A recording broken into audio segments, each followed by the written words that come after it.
দেউতা মই স্কুললৈ যাওঁ আপোনালোকৰ ভাত পানী সকলো মই ডাইনিঙতে থৈছোঁ খেজা কৰি থৈছোঁ আপোনালোকে কিমান সময়ত খাই ল'ব বোৱাৰী তুমি হ'বলা স্কুললৈ যাব ওলালাই দেউতা সোনকালে যাব লাগিব 8:45 স্কুলৰ গেট বন্ধ কৰি দিয়ে তাৰপাছত শিক্ষক শিক্ষয়িত্ৰীসকলে স্কুলৰ গেট খুলি নিদিয়ে আৰু ষ্টুডেণ্টসকলেও খুলি নিদিয়ে সেইকাৰণে সোনকালে ওলাইছোঁ দেউতা যোৱাকালি মই প্ৰথম বেহে সোমাইছোঁগৈ মই সোমোৱাৰ পাছতে স্কুলৰ গেট বন্ধ কৰি দিছে দুগৰাকীমান শিক্ষয়িত্ৰী উভতিয়ে গ'লগৈ তেনেহ'লে দেখোন বৰ লাজৰ কথা শিক্ষক শিক্ষয়িত্ৰীয়ে যদি স্কুলৰ টাইমত গৈ নাপায় স্কুলৰ গেট বন্ধ কৰি দিয়ে আকৌ উলটি আহিব লাগে তেনেহ'লে দেখোন বৰ লাজৰ কথা যোৱা তুমি সোনকালেই যোৱা ঠিক আছে দেউতা বোৱাৰী ৰ'বা তুমি স্কুললৈ যোৱাৰ আগতে আমাৰ দুইজনকে চাহ একাপ খুৱাই থৈ যোৱা মোৰ গৰম গৰম চাহ একাপ খাবলৈ বৰকৈ মন গৈছে এতিয়া আৰু তুমি যোৱাৰ পাছত 3-4টা বাজিতহে ঘৰলৈ আহিবা তেতিয়ালৈকে আমি চাহ একাপো খাবলৈ নাপাওঁ সেইকাৰণে তুমি যোৱাৰ আগতেই আমাক চাহ একাপ খুৱাই থৈ যোৱা কিন্তু মা মই দেখোন আপোনালোকক ৰাতিপুৱা চাহ খোৱালোৱে ৰাতিপুৱা একাপ চাহ খালোঁ বুলি এতিয়া যে আকৌ চাহ খাবলৈ মন নাযাব তেনেকুৱা নহয় তুমি এজনী বোৱাৰী হিচাপে ঘৰখনৰ সকলো দায়িত্ব পালন কৰিবই লাগিব ঘৰখনত এজনী বোৱাৰীৰ যিখিনি কৰ্ম সেইখিনি কৰ্ম তুমি কৰিবই লাগিব তাৰ পাছত তুমি কি কৰা কৰি থাকা বোৱাৰীয়ে এতিয়া আকৌ আমাক চাহ বনাই খুৱাই থাকিলে তাই স্কুল দেৰি হ'বগৈ দেখোন আপুনি মনে থাকক তাই এজনী শিক্ষয়িত্ৰী হোৱাৰ আগতে এইখন ঘৰ বোৱাৰীৰ দায়িত্ব তাই পালন কৰি ল'ব লাগিব তাৰ পাছত তাই নিজৰ দায়িত্ব পালন কৰিব বুজিছে এনেও আপুনি এজন মতা মানুহে মাইকী মানুহৰ কথাত মাত মাতিব নাপায় নহয় এই চাহ বনোৱা ভাত বনোৱা এইবোৰ আমাৰ মাইকী মানুহৰ কাম আপুনি সেইবোৰত কেলে মাত মাতিছে কি হ'ল তুমি এনেকৈ চাই ৰলা যে নোযোৱা কেলে যিমান দেৰি কৰিবা তোমাৰে দেৰি হ'ব ঠিক আছে মা মই এতিয়াই চাহ দুকাপ বনাই আনি দিছোঁ আপোনালোকক চাকৰি কৰি দেখাবলৈ আহিছে মোৰ আগত তুমি কিয় এনেকুৱা বাৰু ইপিনেও পাক সিপিনেও পাক কেলে ধৰি থাকা মই কি কৰিলো আপুনি সদায় মোৰ ভুলটোকে দেখি থাকে বোৱাৰীজনীয়ে যেতিয়া চাকৰি বাকৰিত মন দিয়া নাছিল তেতিয়া তাই বোৱাৰী হিচাপে গোটেই ঘৰখনৰ কাম কৰিছিল ঘৰৰ গোটেই কামত মন দিছিল সকলো কামেই কৰিছিল তুমি বোৱাৰীজনীক তেতিয়াও শান্তিত থাকিবলৈ নিদিছিলা কেৱল কথাকে শুনাই থাকিলা ইমানখিনি শিক্ষিতা হৈ কি কৰিছে চাকৰি এটাই যদি নাপায় সেই শিক্ষাৰ কি মূল্য আছে তোমাৰ 2টা সন্তান তুমি 2টা সন্তানকেই চাকৰি দিছা তোমাৰ ল'ৰাইও চাকৰি কৰে নিজৰ ভৰিত নিজে থিয় দিছে আৰু তোমাৰ ছোৱালীজনীও চাকৰিয়ালা নিজৰ ভৰিত নিজে থিয় দি খাইছে কাৰো আগত হাত পাতিব নালাগে তেনেকৈ তাই কিমান কথা শুনাইছিলা তুমি তোমাৰ ছোৱালীৰ গুণ গাই কাটিং মাৰি বোৱাৰীজনীক কিমান ঠাট্টা কৰিলা আৰু তাৰ পাছত টেটৰ পৰীক্ষা দি বেচেৰীজনীয়ে শিক্ষয়িত্ৰী চাকৰিটো ল'লে আৰু এতিয়াও তুমি শান্তিত থাকিবলৈ নিদিয়া তাইক আপুনি তাৰমানে কি ক'ব বিচাৰিছে মই বোৱাৰীজনীক বহুত অশান্তি দি থাকো নেকি আপোনাৰ মতে মই এজনী অত্যাচাৰী শাহু মই কি বেয়া কথাটো কৈছিলো আপুনিয়ে কওকচোন মোৰ 2টা সন্তান 2টা সন্তানকে মই চাকৰি পোৱা যোগ্য বনাইছো আৰু সিহঁতেও নিজৰ ভৰিত নিজে থিয় দিছে এনেও মাইকী মানুহ সদায় স্বাধীন হ'ব লাগে মই মোৰ ছোৱালীজনীক স্বাধীনভাৱে চলিবলৈ শিকাইছো তাই শহুৱেকৰ ঘৰলৈ গৈ কাৰো আগত হাত পাতিব নালাগে তাই নিজৰ যোগাৰখিনি নিজে কৰি ল'বলৈ পাৰে কাৰো তলত থাকিব নালাগে সেইখিনি কি মই বেয়া কথা কৈছো নেকি মই মোৰ ছোৱালীজনীক যোগ্য বনাইছো আৰু সেইকাৰণে মই মোৰ ছোৱালীজনীক গুণৰ প্ৰশংসা সকলোৰে আগতে কৰিম নমৰালৈকে কৰিম তাতেই কোনোবাই জ্বলি মৰে মই কি কৰি দিব লাগে তাৰমানে আপুনি ক'বলৈ বিচাৰিছে মই মোৰ ছোৱালীজনীৰ গুণৰ প্ৰশংসা কৰাৰ কাৰণে বোৱাৰীজনীয়ে হিংসাতে এই চাকৰিটো লৈছে মোৰ ছোৱালীজনীক তাই হিংসা কৰি একোডাল নাপায় বুজিছে মোৰ ছোৱালীজনীয়ে শহুৱেকৰ ঘৰখন আৰু এখন সংসাৰ কেনেকৈ চলাব লাগে চাকৰিয়াল জীৱন এটা কেনেকৈ কটাব লাগে তাই সকলোখিনি জ্ঞান আছে তাই সকলোখিনি মেনেজ কৰি চলিছে আমাৰ এই কিডাল আছে স্কুললৈ যাব লাগে বুলি ঘৰৰ কাম বনবোৰ কেনেকৈ শেষ কৰোঁ বুলি ওপৰে সকলো কাম কৰি 8টা বাজিতেই ঘৰৰ পৰা ওলাই যাব আৰু স্কুলটো 2টা বাজিতেই ছুটি হয় তাই ঘৰ পাওঁতে সদায় 3টা 3:30 4টা তেনেকৈ বাজে কি কৰে তাই বাকী সময়খিনি ক'ত থাকে লগৰবোৰৰ লগত গপ মাৰি হোটেলে খাই বৈ ঘূৰি ফুৰে আৰু আবেলি সময়ত আহি ঘৰটো সোমাই আহি তাই কি কৰেনো আকৌ সেই একেই কাম ঘৰ চোতালখিনি ওপৰে সাৰিব কাপোৰ কানিখিনি চপাব বাচন বৰ্তনখিনি ধুব আৰু ৰাতি ভাতকেইটা বনাব আৰু কি কাম আছে তাই আৰু কি কাম কৰা দেখিলে কওকচোন কিন্তু মোৰ ছোৱালীজনীৰ ঘৰত খেতিয়ে পথাৰে গৰুৱে গায়ে ইপিনে চাকৰিয়ালাই 3-4টা মানুহ অতবোৰ মানুহৰ মাজত তাই কিমান ধুনীয়াকৈ চলিছে কিমান ধুনীয়াকৈ সংসাৰখন চলাই নিছে আপোনাৰ বোৱাৰীজনীয়ে এইকেইটা মানুহকেই চম্ভালিব নোৱাৰে এইকেইটা কাম কৰোঁতেই তাই বৰ ভাগৰ লাগে আৰু আপুনিতো তাইক মূৰৰ ওপৰত তুলিছে আপুনি তাইৰ কষ্টখিনি বৰ চকু দিয়ে অকণমান কাম কৰিলে তাই বৰ কষ্ট হোৱা যেন পায় হ'ব দিয়া তোমাৰ কথা কৈ একো লাভ নাই বুজিছা তুমি যি বুজা তাকেই বুজি থাকা মই কিন্তু বোৱাৰীজনীয়ে কোনোখিনিতেই ভুল কৰা দেখা নাই ইমান কষ্ট কৰাৰ পাছতো তুমি যদি তাইক ভুল ধৰিব পাৰিছা তেনেহ'লে মই কি ক'ম আৰু আপোনালোকে একো নাজানে বুজিছে আপোনালোকে এনেই মাত দি নাথাকিব ঘৰখন আমি মাইকী মানুহেহে ধৰি ৰাখোঁ আমি মাইকী মানুহেহে চলাইছোঁ আমিহে জানো ক'ত কি হৈছে, কেনেকৈ কোনে কোনটো কাম কৰিছে, কি কাম কেনেকৈ কৰিব লাগে, কেনেকৈ কৰিছে, সেইবোৰ আমিহে জানো। দিয়া হ'ব দিয়া, বাদ দিয়া আৰু যেনেকৈ চলি আছে তেনেকৈ চলি থাকিবলৈ দিয়া। গংগা, অ গংগা, তোমাৰ আকৌ কি হ'ল? এনেকৈ মন মাৰি অকলে অকলে বহি আছা যে? গংগা, গংগা। অ' তুমি কিয় মাতিছিলা? কিবা দৰকাৰ নেকি? দৰকাৰ মানে তোমাৰ কি হৈছে? আমি সকলো তাত বহি আছো, তুমি ইয়াত এনেকৈ অকলে অকলে মন মাৰি বহি আছা, কি হৈছে তোমাৰ? কিনো হ'ব আৰু, মাহঁতৰ ঘৰলৈ বৰকৈ মনত পৰিছে। অ হয় নেকি? ঠিক আছে, চানডে ওলাবা, মাহঁতৰ ঘৰৰ পৰা তোমাক লৈ আহিমগৈ। শুনাচোন, মোৰ তোমাৰ লগত কথা এটা আছিল। কি কথা কোৱা? মই নোৱাৰা হৈ গৈছো। মোক কেইদিনমান বেগ লাগিছিল। বেগ মানে? তুমি কি ক'ব বিচাৰিছা? মই নোৱাৰো, মোৰ বহুত কষ্ট হৈছে। ঘৰ স্কুল সকলো মই চম্ভালিব নোৱাৰো। কেইদিনমান মোক অকণমান ৰেষ্ট দিয়াচোন। মই একো নকৰাকৈ কেইদিনমান সময় মই নিজক দিব বিচাৰো। কিমান কৰিম আৰু তুমিয়ে কোৱাচোন। ৰাতিপুৱা 5টা বাজিতে উঠো, ঘৰৰ গোটেই কাম বন কৰি ভাত পানী বনাই তোমাক টিফিন দি অফিচলৈ পঠাওঁ, আকৌ নিজে টিফিন লৈ স্কুললৈ যাওঁ। তাৰ পৰা আহি সকলো ৰেষ্ট নোহোৱাকৈ গোটেই ঘৰৰ কাম কৰোঁ। দুপৰীয়া ভাতকেইটা খায়ো বাচনখন ধুই নথয়। মই স্কুলৰ পৰা আহি আকৌ সেইবোৰ ধুই ল'ব লগা হয়। তাৰ পাছত আকৌ কাম, চাহ দে, ভাত দে, আনকি পানী এগিলাচো কোনো লৈ নাখায় এইখন ঘৰত। মই সকলোকেই জটাব লাগে। ৰাতি আকৌ 11-12টা বাজিত বিচনাত উঠো। মই নোৱাৰিছো আৰু, ময়ো মানুহে, যন্ত্ৰ নহয় নহয়। মই গম পাইছো তোমাৰ বহুত কষ্ট হৈছে। মায়েতো এখন দুখন কাম কৰিব পাৰে ন? দেউতাই মাক তাকেই কৈছিল, তুমিও এখন দুখন কাম কৰিবা, বোৱাৰীজনীৰ বহুত কষ্ট হয়, বোৱাৰীজনীক অকণমান সহায় কৰি দিবা। কিন্তু তেওঁ দেখোন দেউতাৰ কথা নুশুনেই, ওলোটাকৈ দেউতাকহে গালি পাৰিবলৈ ল'লে। সেইকাৰণে আজিকালি দেউতাও মনে মনে থকা হৈছে। আৰু স্কুললৈ যাবলৈ ওলাম, তেতিয়া তেওঁ চাহ খাবলৈ মন যায়। মই আকৌ চাহ বনাই তেওঁলোকক দি থৈ স্কুললৈ যাব লাগে। কিমান জল্দি যাব লগা হয়, বেছি একো কৰি দিব নালাগে। মই ৰাতিপুৱা স্কুললৈ যাওঁতে গোটেইখিনি কৰি থৈ যাওঁ। তেওঁ চাহ একাপ মন গ'লে নিজেই বনাই খাব পাৰে, বা দুপৰীয়া ভাতকেইটা খাই নিজৰ বাচনখিনি নিজেই ধুই থ'বলৈ পাৰে, বা মই অহালৈকে ঘৰ চোতালখিনিকে সাৰি থ'বলৈ পাৰে। তথাপিও মই অকণমান উশাহ পাওঁ। কিন্তু তেওঁ একো কামেই নকৰে, মোক এখন কামো সহায় কৰি নিদিয়ে। মই নোৱাৰা হৈ গৈছোগৈ। যেতিয়া চাকৰি বাকৰি কৰা নাছিলোঁ, তেতিয়া মোক কিমান কথা শুনাইছিল, তোমাৰ মনত আছেনে? তেতিয়া মই গোটেই ঘৰখনৰ কাম চম্ভালি লৈছিলোঁ, গোটেই ঘৰখনৰ প্ৰত্যেকটো কামেই কৰিছিলোঁ। কিন্তু তেতিয়া তেওঁ মোক কিমান কথা শুনাইছিল, মই বোলে খাবলৈ মুখখন লৈহে আহিছোঁ এইখন ঘৰলৈ, বাকী মোৰ একো কামডাল নাই। মই চাকৰি নকৰাৰ কাৰণে, মোৰ শিক্ষাখিনিৰ বোলে একো মূল্য নাই চাকৰি নকৰাৰ কাৰণে। টেটৰ চাকৰিটো পোৱাৰ পাছত ভাবিছিলোঁ ভগৱানে মোক অকণমান চকু মেলি চাইছে, মই এতিয়া অন্ততঃ মাৰ পৰা অকণমান কমকৈ কথা শুনিবলৈ পাম। কিন্তু নহয়, এতিয়া দেখোন মোৰ কষ্ট আৰু বাঢ়িলহে। আগতে অকল মাতৰ কষ্টহে আছিল, কিন্তু এতিয়া মাতৰো কষ্ট, কামৰো কষ্ট। মই কেনেকৈ কৰোঁ? মই নোৱাৰো। কেইদিনমান মোক ৰেষ্ট লাগে। মাৰ ওপৰত কথা কোৱা কাৰোৰে সাহস নাই। মায়ে যেনেকৈহে গালি পাৰে, সেইবোৰ গালি শুনাতকৈ মানুহে মনে মনে থকাটোৱে বেষ্ট বুলি ভাবে। সেইকাৰণে দেউতায়ো মাক একো নকয়। তেওঁ অসহ্য হ'লে এষাৰ দুষাৰ কয়, তাতেই আকৌ যেনেকৈহে আহে আৰু। মইতো একো নকওঁৱেই।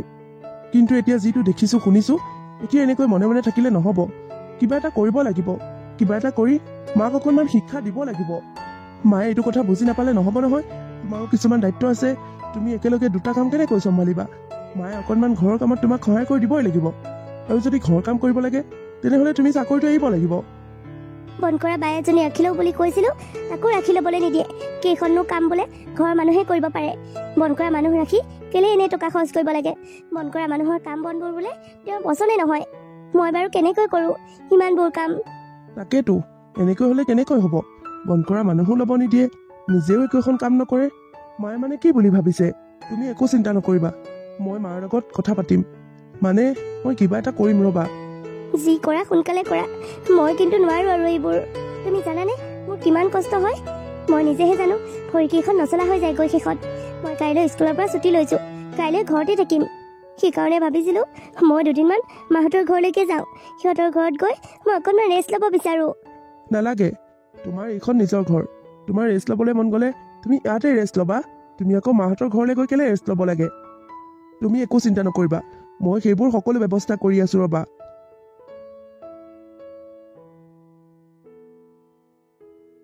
মা, অ' মা, বহিছা? অ' মাজনী, বহি আছোঁ। খবৰ খাতি নিদিয়াকৈ হঠাতে ওলালিহি যে? যোৱাই অহা নাই নেকি মাজনী? তই অকলে আহিছ? অ' মা, মই অকলে আহিছোঁ। আচলতে কেইদিনমান বেছিকৈ থাকিম বুলি আহিছোঁ। বৰ অশান্তিত আছোঁ মা, মই বৰ অশান্তিত আছোঁ। সেইকাৰণে কেইদিনমান ইয়াত ৰেষ্ট ল'বলৈ আহিছোঁ। অশান্তি? কি অশান্তি মাজনী? সকলো দেখোন তোৰ মতেই হৈছে। তইচোন জোৱাই ঘৰখন ঠিক কৰিছিলি, ইপিনে আকৌ চাকৰি কৰা কথাটো তোৰেই আছিল। চাকৰিও কৰিলি, মনে বিচৰা ধৰণে জোৱাইকো পালি, এতিয়া আকৌ কিহৰ অশান্তি?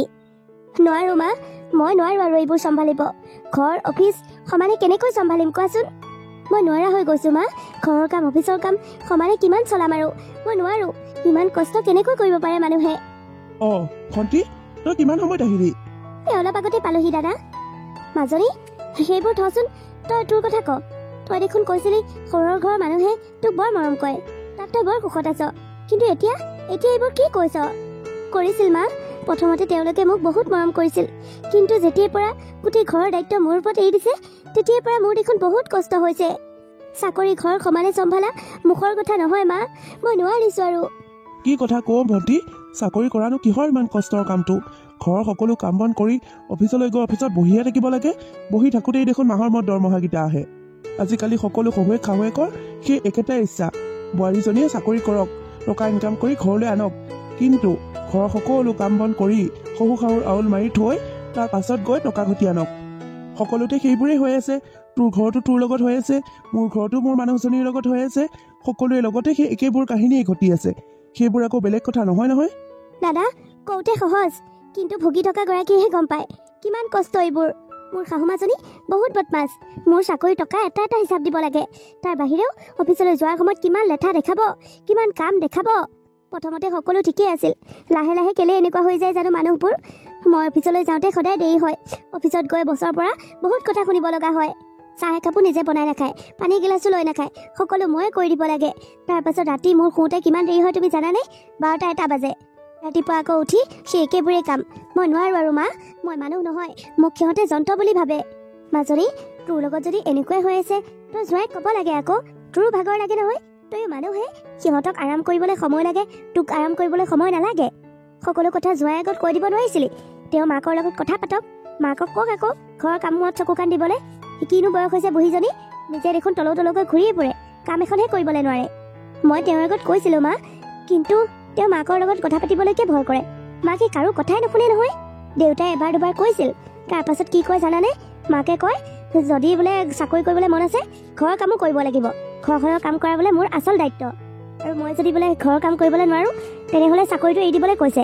তুমি কোৱাচোন, মই ইমান পঢ়ি শুনি ইমান কষ্ট কৰি নিজৰ যোগ্যতাই চাকৰিটো লৈছোঁ, চাকৰিটো মই কেনেকৈ এৰি দিওঁ? শেষত গৈ গৈ চাগে সেইটোৱেই হ'বগৈ। মই লাষ্টত মোৰ চাকৰিটোকে এৰি দিবগৈ লাগিব।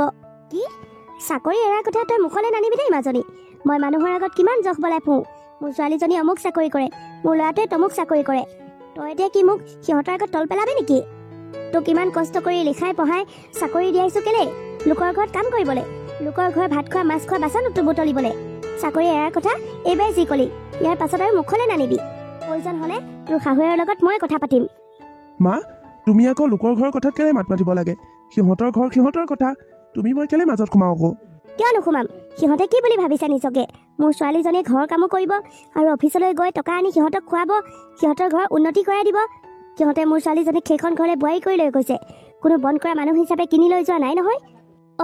অদিতি দেখোন, কিমান সময়ত আহিলা? অলপ আগতে পালোহি বৌ, সেই কেইদিনমান থকাকৈ আহিছোঁ। ভালেই হৈছে দিয়া। কি হ'ল বোৱাৰী, এতিয়া তুমি কি তাইক এনেকৈ চাই ৰখি থাকিবা নেকি? যোৱা, তাইৰ কাৰণে খোৱা বোৱা ব্যৱস্থা কৰাগৈ। ছোৱালীজনীয়ে সেইখন ঘৰত ভালকৈ খাবলৈ নাপায়, শুবলৈ নাপায়, অকণমান ৰেষ্ট ল'বলৈ আহিছে। যোৱা, তাইৰ কাৰণে ভাল কিবা ৰান্ধাগৈ। ঠিক আছে মা। মাজনী, দেচোন, মই এতিয়াই তোৰ শাহুৱেৰৰ লগত কথা পাতিম। তই মোক ফোনটো লগাই দেচোন। মোৰ এতিয়া গাটো একেবাৰে শান্তি নালাগিব নহয়। মানুহজনীক দুষাৰমান ক'ব লাগিব, বুজাই দিব লাগিব মোৰ ছোৱালীজনীৰ কিমান কষ্ট হয়। তেওঁ অকণমান সহায় কৰি দিব নোৱাৰে নেকি?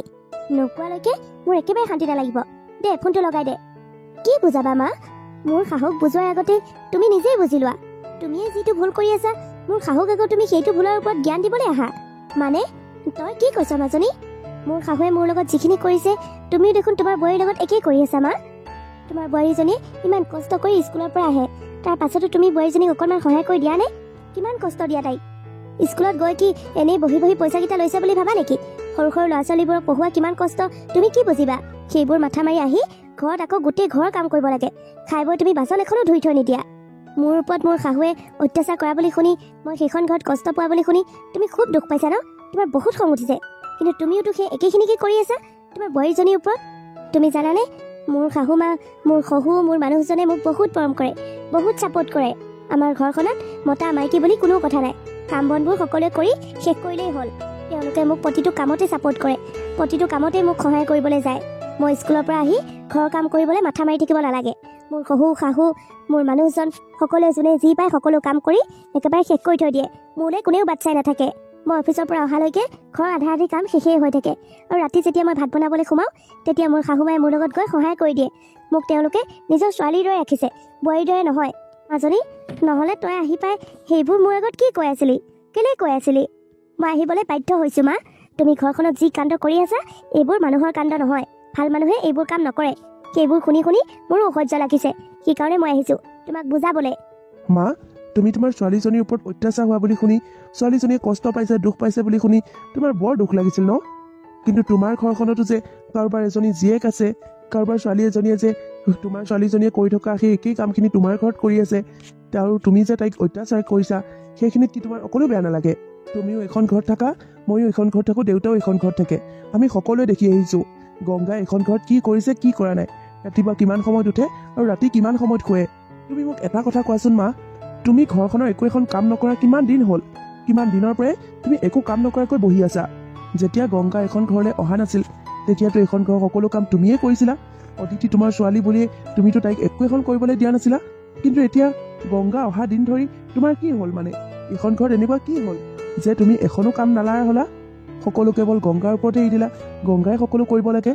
কাম কৰাক নকৰাক লৈ কথা নহয় মা, কথা হৈছে সহায় কৰাক লৈ। ইজনীয়ে সিজনীক অকণমান সহায় কৰি দিব লাগে। গংগা এখন ঘৰলৈ বোৱাৰী হৈ আহিছে, আৰু কাম কৰা মানুহ হৈ অহা নাই নহয়। তোমাক গংগাই কিমান সন্মান কৰে, কিমান মানি চলে, কিমান মৰম কৰে তোমাক। সকলো সময়তে তোমাৰ যোগান ধৰে। তুমি যি কোৱা তাই তাকেই শুনে। আজিলৈকে কিবা এটা ওলোটাই কথা কৈ পাইছেনে? তুমি যেনেকৈ কৰিবলৈ দিয়া তাই তেনেকৈ কৰে। তোমাক সুখত ৰাখিবলৈ তাই কি কৰা নাই? কিন্তু তথাপিও তুমি কেতিয়াও সলনি নহলা। তুমি কেৱল তাইক লোকৰ ঘৰৰ ছোৱালী, ঘৰৰ বোৱাৰী বুলিয়েই ভাবিলা। তাইৰ প্ৰতি তোমাৰ সদায় বেয়া ভাৱ। তুমি নিজেই কোৱাচোন, যিখিনি তুমি তোমাৰ বোৱাৰীজনীৰ লগত কৰিছা, সেইখিনি তুমি তোমাৰ ছোৱালীজনীৰ লগত কৰিব পাৰিবানে? হয় দে বাবা, তই ঠিকেই কৈছ। মই বোৱাৰীজনীক সদায় বোৱাৰী হিচাপেই চালোঁ, নিজৰ ছোৱালী বুলি কেতিয়াও মানি নললোঁ। আচলতে মোৰ কি হ'ল জানো, মন মগজু সকলো দেখোন পাথৰৰ দৰে হৈ গ'ল। আগতে যি কৰিলোঁ কৰিলোঁ, আৰু এতিয়াৰ পৰা কেতিয়াও তেনেকুৱা নকৰোঁ। বোৱাৰীজনীক মই সদায় নিজৰ ছোৱালীৰ দৰে চাম। বোৱাৰীৰ ওচৰত মই ক্ষমা খুজিব লাগিব। তাই মোৰ পৰা বহুত কষ্ট পাইছে। মোৰ কাৰণে তাই এখন ঘৰত বহুত দুখ পাব লগা হৈছে। মা, ক্ষমা খোজাটো ডাঙৰ কথা নহয়। ডাঙৰ কথা হৈছে তুমি সংশোধনী হোৱাটো। তুমি আগলৈ তেনেকুৱা নকৰিলেই হ'ল। গংগা এতিয়া বেলেগৰ ঘৰৰ ছোৱালী হৈ থকা নাই, এইখন ঘৰৰ সদস্য হ'ল তাই। তাই নমৰালৈকে এইখন ঘৰতে থাকিব, আৰু তুমি নমৰালৈকে তাইকে পাবা, বেলেগক নোপোৱা। বাবা, মোৰ সঁচাকৈ ডাঙৰ ভুল হৈ গ'ল। মই বোৱাৰীৰ লগত কেতিয়াও আৰু তেনেকুৱা ব্যৱহাৰ নকৰোঁ। আজিৰ পৰা গংগাক মই নিজৰ ছোৱালীৰ দৰে ভাবিম, নিজৰ ছোৱালীৰ দৰে চাম। অদিতি এইখন ঘৰত থাকোঁতে মই যেনেকৈ গোটেই কাম বনবোৰ কৰি অদিতিক ধুনীয়াকৈ ৰাখিছিলোঁ, মোৰ বোৱাৰীজনীকো মই তেনেকৈ ৰাখিম। গোটেই ঘৰখনৰ চাবি কাঠি তোমাৰ হাততে মা। তুমি ভালদৰে চলাই নিব পাৰিলে সকলো ঠিকেই থাকিব। বাবা, তই ঠিকেই কৈছ।